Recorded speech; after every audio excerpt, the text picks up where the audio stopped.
Oh, hello.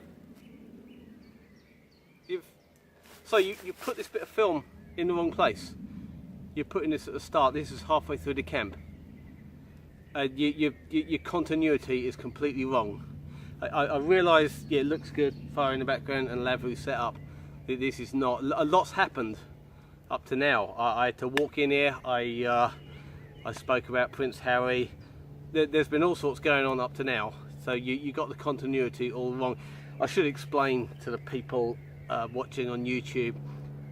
When I do a solo film, I obviously film myself, and then Ben does the editing in this, and he also does the captions, which he takes great pleasure in.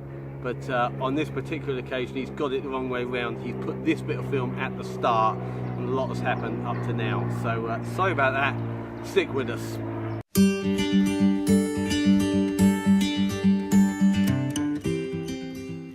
There we are. That's much better. This is where the film was supposed to start. Hello again, Gary here from the Bushcraft Dad's channel, and today we are off on another solo overnighter. Well, I say solo, I've got my trusty hound with me there. He's always with me, so I'm never fully solo. I'm also armed with my purpose-built camping car. There you go, get a good look at it there. Yep.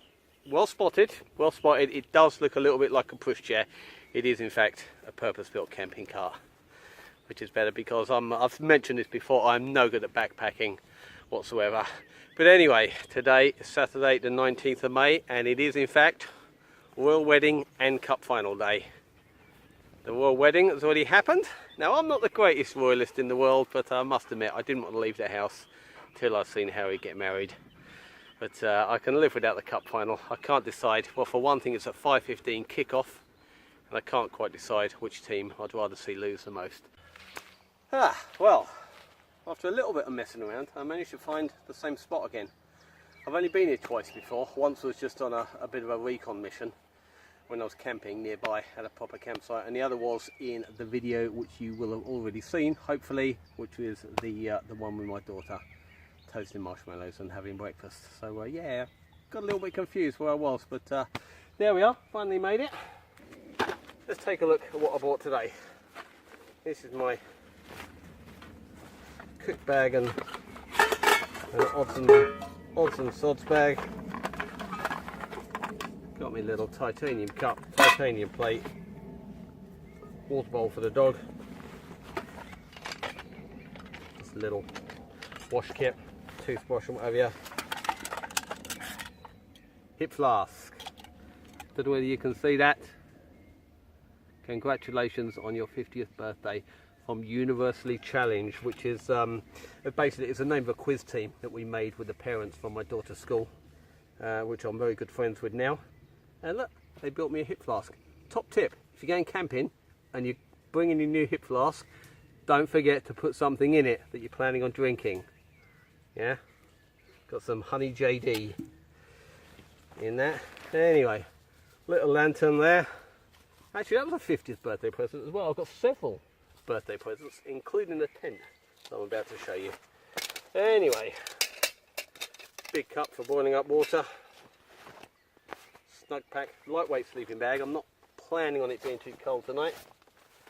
Sleeping pad. Trekology chair. I will get to that in a minute. These things, basically, they are the crack cocaine of wild camping. They really are. Once you get one of these, you're addicted. You will not leave home without your chair again, unless you're going very lightweight. If you were going lightweight for a week or 10 days, then obviously you're not going to bring a chair. But for one night, you've got to remember you spend a lot of time sitting down. So yeah, well worth the money. Lightweight Trekology chair. That is my camo duvet, otherwise known as a poncho liner. But yeah, that's just to top up the sleeping bags. So sleeping bags are very lightweight. Toilet roll dispenser. I made that out of a couple of 2-litre bottles, squished them together. Looks like it's got slightly squashed in the pack. Yeah, took the centre out of a toilet roll, pulled it through. There we go.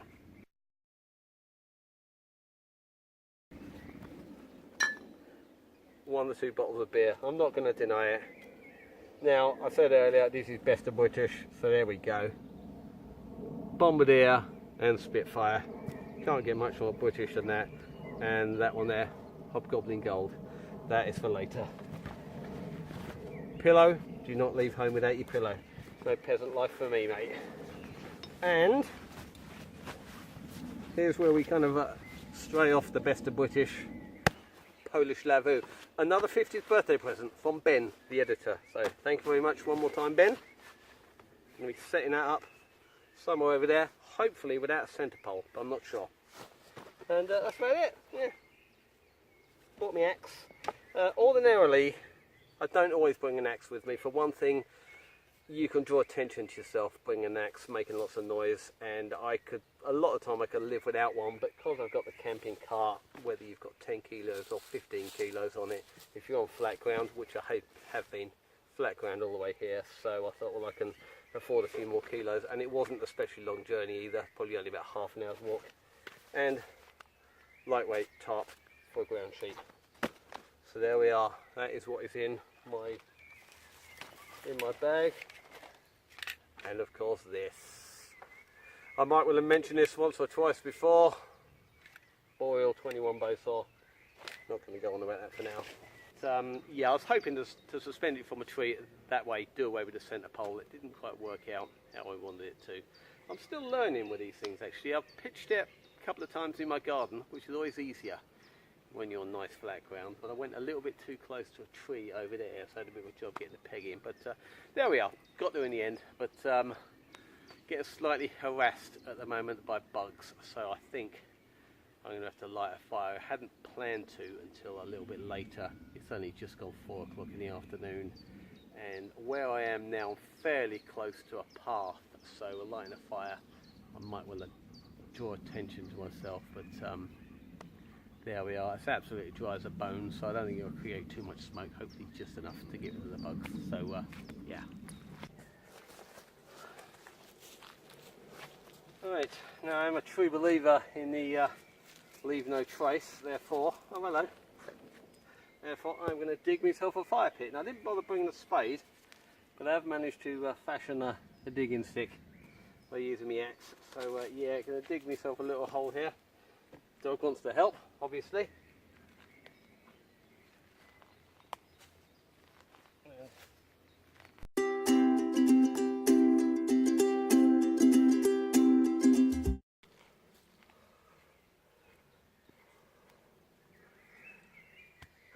Well there we are. I think that'll just about do it. Slight exaggeration to call it a pit, but it is a big enough, I've got enough mud basically that I'll be able to cover it up. In the morning I'll leave no trace, so I'm happy with that.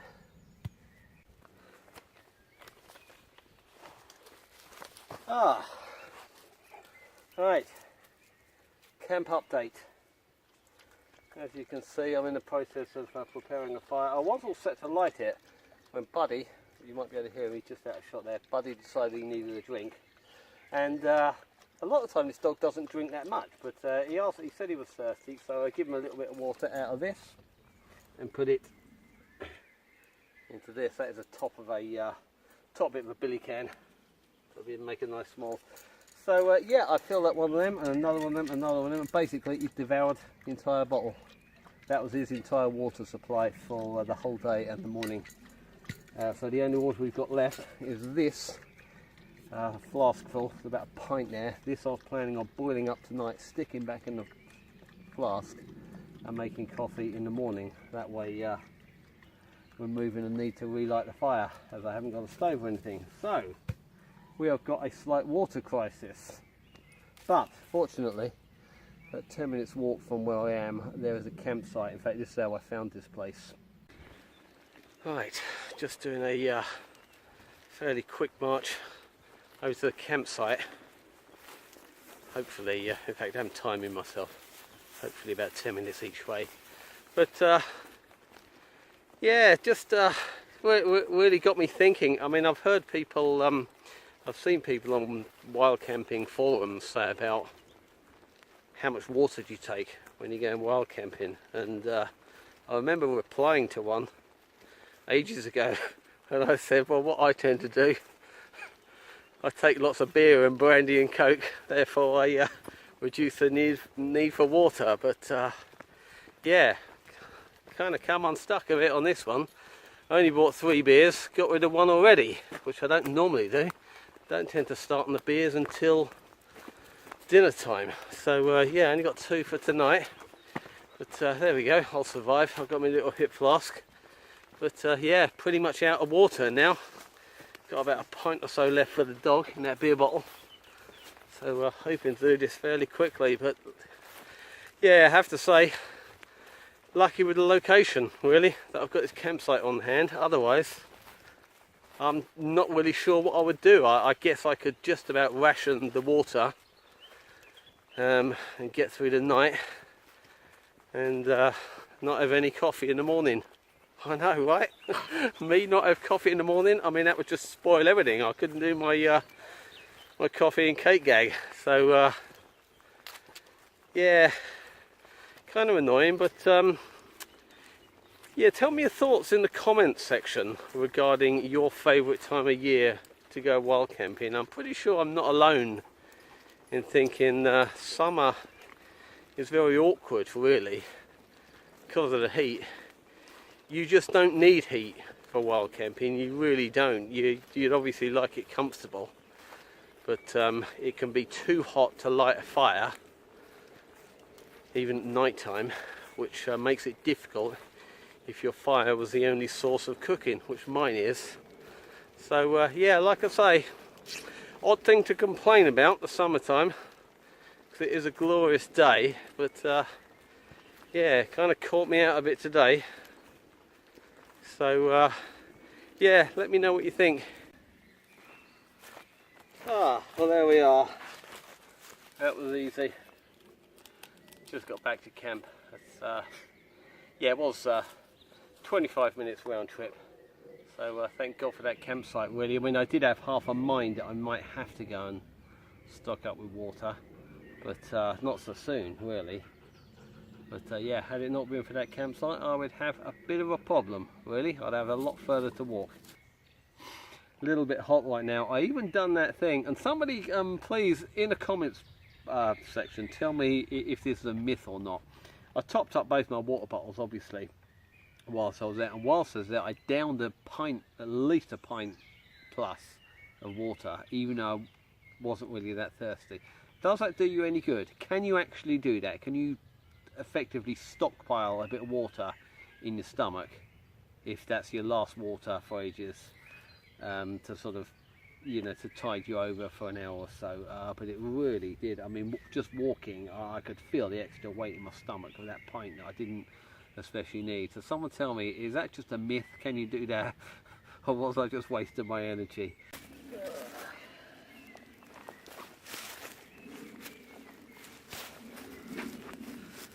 Well, how to find your perfect wild camp spot? Well, I've mentioned this once or twice before. If you live in the southeast of England, it is incredibly difficult. We don't have too much open space. Sorry, bugs. We don't have too much real proper open space where you can sort of get lost in. We've got plenty of open space. The trouble is, a lot of it is basically farmland. So if you're looking for your ideal camp spot, which I would guess a lot of people are, and this is something me and Ben have talked about several times recently. How many people watching these kind of films actually go wild camping, and how many people watching it have never tried wild camping? I'm guessing there's a fair few, probably more people watching these kind of films have never actually tried it themselves. But if you do try it, your first problem is the location. So the only advice I can really give you is you've really just got to get out quite a lot and do a bit of recon, and you need to look for particular sort of ingredients, particular scenarios, ingredients, don't know quite what the word is, but particular things that you want to be looking out for is a bit of woodland where there's not too much access to. In other words, as far away as possible from a tarmac road.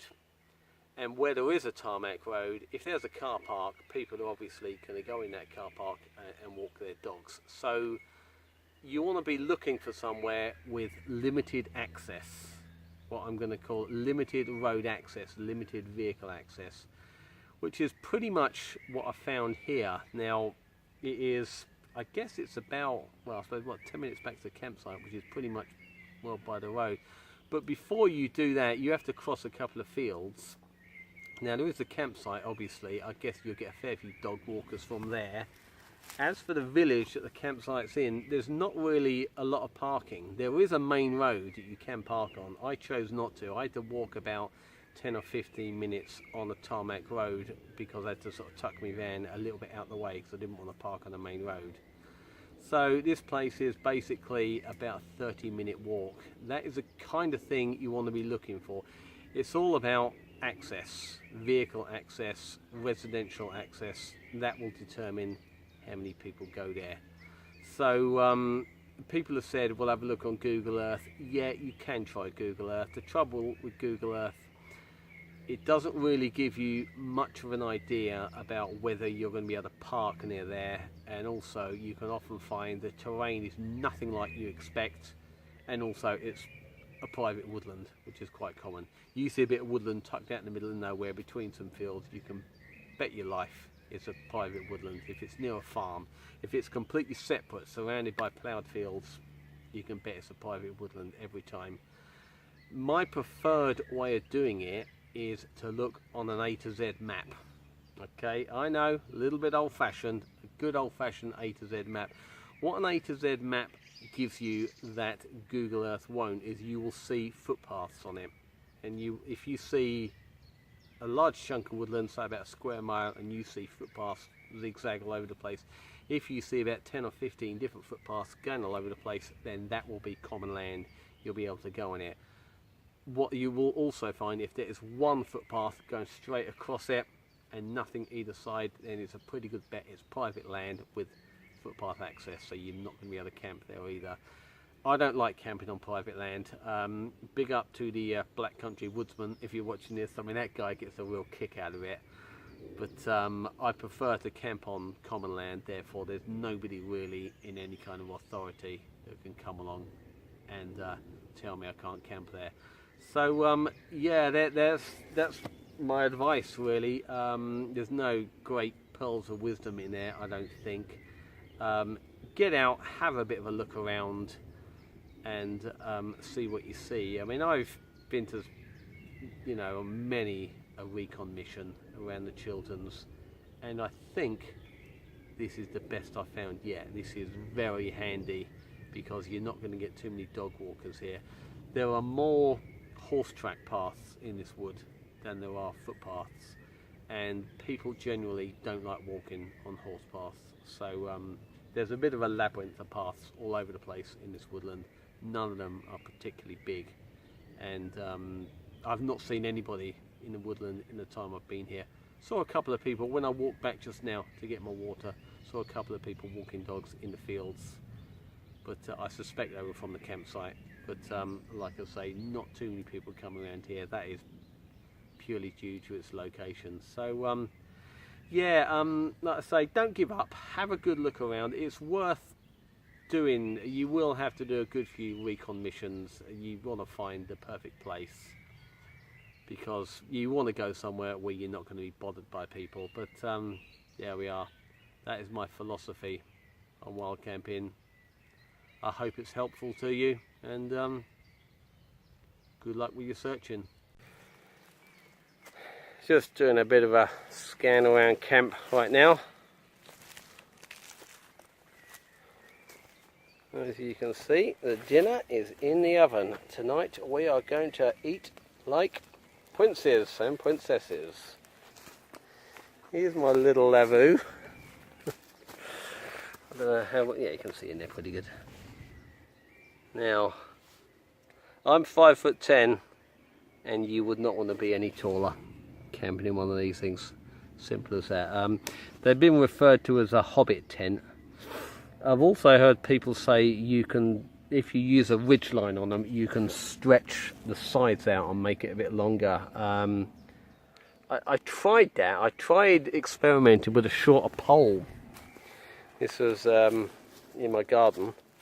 Tried measuring a pole, took a couple of inches off, but it just didn't look right. It just didn't fan out properly. So I don't really think that's possible. But yeah, like I say, 5'10", that's about the limit. But I do like it. I'm really looking forward to sleeping in that thing. It's all good. So like I say, my dinner's been in the oven for 5 minutes or so. 45 minutes, turning once. Should be good.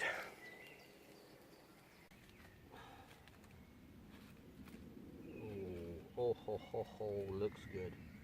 Looks good. Let's just do a... I'm not eating with our knife because it's a very sharp knife. Don't want to cut my tongue off. Ah, absolutely perfect. Give you a closer look at that. That is how my chicken has come out. So I'm going to get the other bit of chicken out the fire. Well, I'm going to get my food together. Trust me, you do not want to see me eat. I've been given strict instructions from my girlfriend. She says on YouTube, do not let people see you eat. She doesn't even like watching me eat at home. That's how bad it is. So there we go. Now it's not that I'm greedy. I should just point out these are not the biggest baked potatoes. Top camping tip, don't go for massive baked potatoes. In fact, don't go for the ones in the supermarket that they say are specifically baking potatoes, the ones that you'd put in the oven. I'm just trying to test a bit of tin foil. Yeah, I mean, I don't know whether you can get a kind of size from that. It's well, I don't know. I mean, there's a blade in my knife, and that's how big it is. They're both reasonable size, but the biggest ones I find are difficult to cook. To cook them all the way through on the campfire, a big chunky baked potato is going to take over an hour, by which time they're probably black on the outside. So I'd rather go for two smaller ones. That's just my personal opinion, but top camping tip for you. But having eaten part one, oh man, that was absolutely fantastic. I mean, that is food fit for royal wedding guests. It really is. There is not a better fed man on the planet right now. Having said that, food always tastes better in the woods. This is the one thing you ask anybody who's ever been wild camping, whatever they cook tastes so much better. I think when you've gone to so much trouble to cook it, just the appreciation. But yeah, anytime you cook anything, cook a bit of steak on the coals and it will be the best bit of steak you've ever cooked in your life. And I mean cook it properly, actually put it on the coals. I've only ever done that once actually. I'm going to try that in an upcoming film.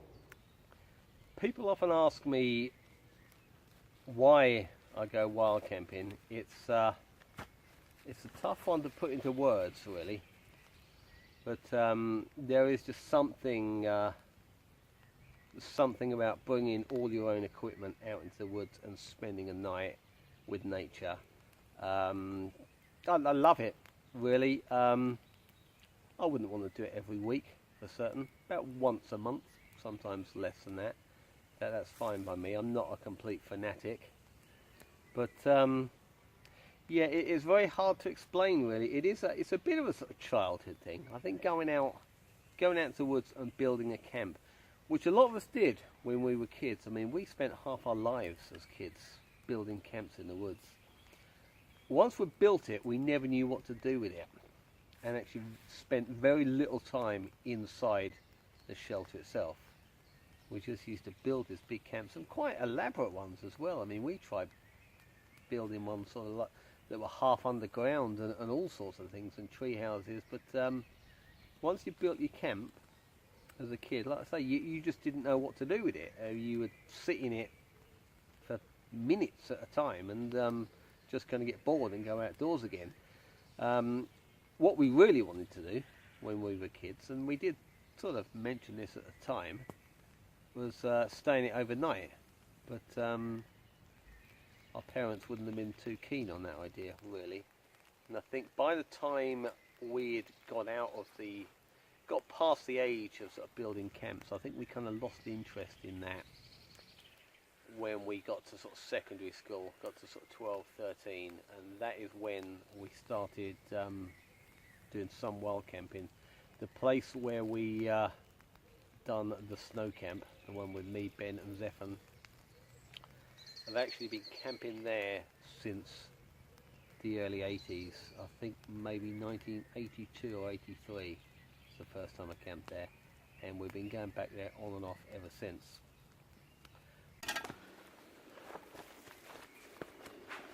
Just realised if I turn my camera around and have me facing the sun, you can actually see me properly. Some might say that was obvious, you know, but yeah, the little things you discover. But anyway, don't think I'm going to do much more filming tonight. Dog's just chewing on the stick. There you go. Fetch. Yeah, don't think I'm going to do much more filming tonight. I'm not going to attempt filming in the dark. For one thing, I think it's 8:30 now, and it's taken a long time to get dark actually. I thought it'd be pretty well dark by now, but yeah, I'm not going to bother filming in the dark because that's quite tedious, and I won't be up too much later anyway. But so for today at least, this has been the White Royal Dew, and later tonight I'll be in a Polish lavvu. Third beer of the night, Bombardier. As the advert says, drink of England.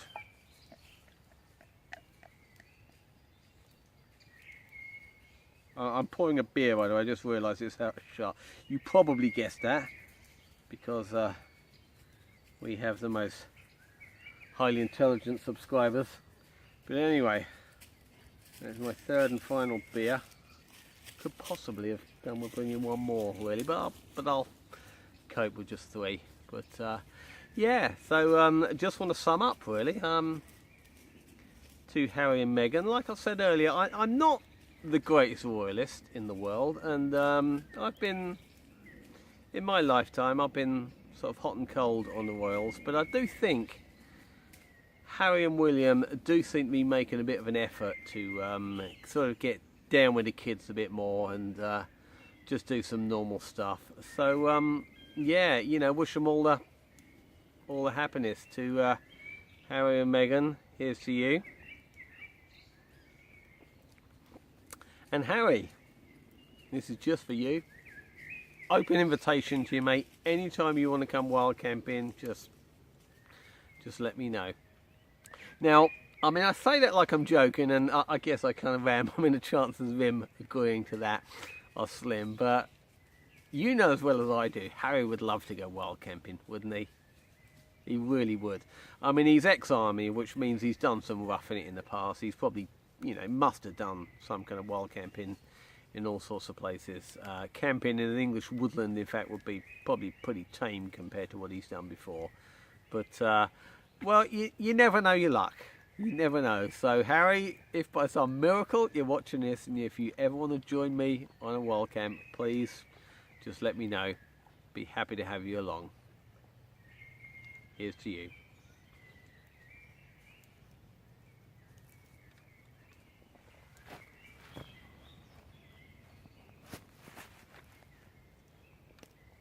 Watching me drink is okay, I suppose. I'm fairly, yeah, that's fairly safe. But like I say, did have explicit instructions: do not let anybody watch you eat on YouTube.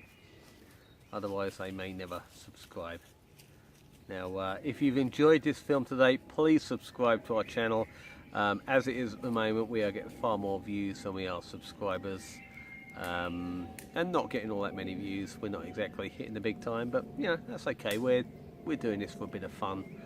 But I think last time I looked, we had 38 subscribers. So yeah, could certainly do with a few more. So if you've enjoyed this, then yeah, please click subscribe, and please post comments. I mean, we love to see any kind of comments, you know. Just like I say, I will reiterate this for the 3rd time, I do definitely want to hear from people that have never been wild camping and would maybe like to get into it, that watch these kind of films. And just, yeah, what your general thoughts are, if there's something stopping you, or what. But yeah, definitely want to hear from, well, want to hear from anybody. But, oh, excuse me, definitely want to hear from people who have never been wild camping but would like to give it a try. Buddy can't quite decide whether to get up this morning or climb all over me. Let's see the camera. Yeah, okay, buddy, I've seen you several times this morning. Yes, I've never left you. We've actually been together all night and all day yesterday. Anyway, managed to relight the fire by putting a few twigs on, which is nice when that happens. I mean, I don't especially need the fire this morning, it's certainly not cold, but yeah, just take that little bit of a chill off. Here's the thing everybody is asking themselves: did my flask, the water in my flask, stay hot, at least hot enough for a cup of coffee? It's actually not a problem this morning because I could quite easily heat the water, but it's been in there about 12 hours now. So let's find out.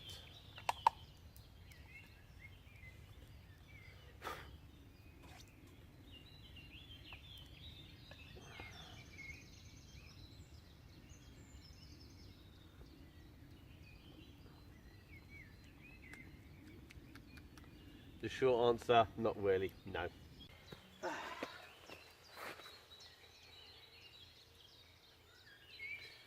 Coffee and, wait for it,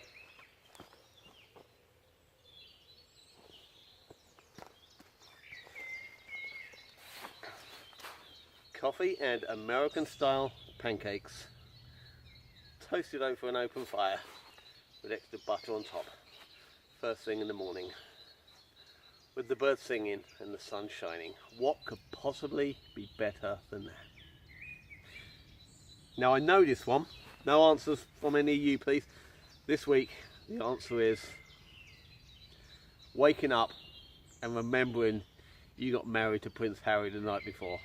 Waking up and thinking, my God, I'm a princess. Texting all your mates saying, I'm a princess. You can now change my name in your phone to Princess Megan.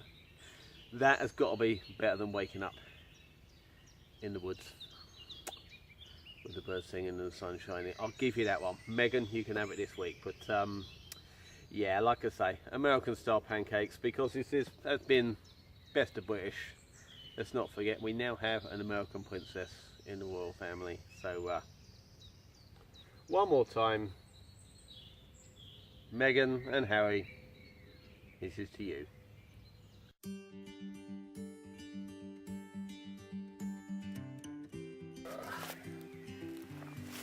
Now, I mentioned earlier on about when I was pitching a tent that it's so much easier when it's in your garden. I actually pitched it in my garden a couple of times, and what me and Ben do sometimes just for fun, we send each other bits of film, what we call just practice film. Send a bit of film to each other just to see how our sort of presentation is getting on. So I call it BenTube. Basically I send him a bit of film and yeah, call it BenTube, and Buddy wants to get in on every scene. But yeah, this is a little, you're going to see a little bit of BenTube now. This was not intended for broadcast, but it came out particularly well. This is when I pitched a tent in the garden and I was just explaining about how hot they get in the heat. So here we go. Hello BenTube! We are in a seriously hot tent. Yeah, that's why I took my top off. There's something I've assumed about these tents anyway. And if you felt the problem, you would not want to take one of these to Glastonbury. You'd be cooking by 5 o'clock in the morning once the sun come up. Whoa, man, it's hot. It's hot. So apart from that, Natalie likes it. Natalie actually wants to come out camping in it one night, don't you? Do you want to camp in this tent for one night? I love this pole. Right, now you're going to say hello to Zeph and Maya because we're going camping. Hi Zeph and Maya! Say hello, Ben Tube. Mm-mm. No? Okay.